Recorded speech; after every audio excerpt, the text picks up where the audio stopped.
సాధారణంగా ఒక బిడ్డకు తన తండ్రి తల్లి అంటే గొప్ప హీరో వర్షిప్ ఉంటుంది. మా నాయన హీరో అనుకుంటారు ఎవరైనా. కానీ కేసీఆర్ గారి కడుపున పుట్టిన బిడ్డగా నిజంగా నా పూర్వజన్మ సుకృతం, నా అదృష్టం. ఎందుకంటే మా నాన్న నా ఒక్కడికే హీరో కాదు. మా నాన్న మొత్తం తెలంగాణ జాతికి హీరో, 4 కోట్ల తెలంగాణ ప్రజలకు హీరో. తెలంగాణకు విముక్తి కల్పించిన ఒక మహానుభావుడు, ఒక కారణ జన్ముడు కడుపున నేను పుట్టడం నా అదృష్టంగా భావిస్తా ఉన్నా. నిజంగా అప్పుడప్పుడు ఇప్పుడే పెద్దలు చెప్తా ఉంటే కొన్ని సినిమా రీల్ లాగా మనసులో తిరుగుతూ ఉండే. వారు చెప్తున్న కొన్ని మాటలు. కేసీఆర్ గారు ఉద్యమానికి నడుం బిగించినాడు. ఎన్ని ప్రతికూల పరిస్థితులు, ఎన్ని ఇబ్బందికరమైన పరిస్థితులు ఇప్పుడే పెద్దలు మస్సున్నాచారి గారు చెప్పినారు. మీడియా పవర్ లేదు, మనీ పవర్ లేదు, మజిల్ పవర్ లేదు, కుల బలం లేదు, ఉన్నదల్లా ఒక్కటే గుండె బలం, జనబలం.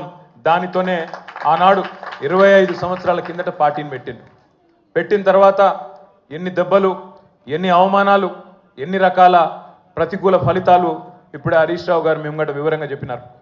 ఇవన్నీ ఎదుర్కొని ఇంకొకరు బతికి బట్టగట్టాలంటే ఈ రోజున్న రాజకీయాల్లో సామాన్యమైన విషయం కాదు.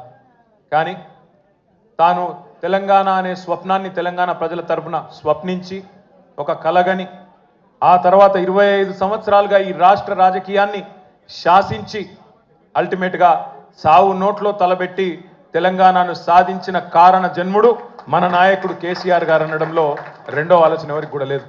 ఇవాళ మనందరి లక్ష్యం ఒకటే కావాలి. కేసీఆర్ గారికి దీవెనలు ఇవ్వడంతో పాటుగా, కేసీఆర్ గారికి మీ ఆశీర్వాదాలు ఇవ్వడంతో పాటుగా మనందరి లక్ష్యం ఒకటే కావాలి.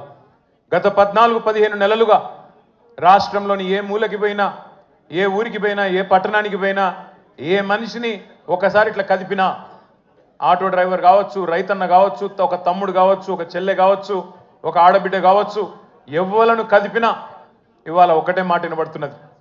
మళ్ళీ కేసీఆర్ రావాలే, కేసీఆర్ గారు తిరిగి రాష్ట్ర ముఖ్యమంత్రి కావాలే అనే ఒకటే మాట వినబడతా ఉన్నది.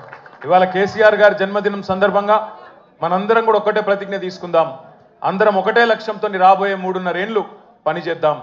ఒకటే ఒక్క లక్ష్యం, మళ్ళీ తిరిగి ఏ కేసీఆర్ గారి వల్లనైతే ఈ తెలంగాణ సాకారమైందో అదే కేసీఆర్ గారు తిరిగి ముఖ్యమంత్రి కావడమే లక్ష్యంగా అందరం 60 లక్షల మంది గులాబీ దండు ఆయన కుటుంబ సభ్యులందరం కూడా కలిసిమెలిసి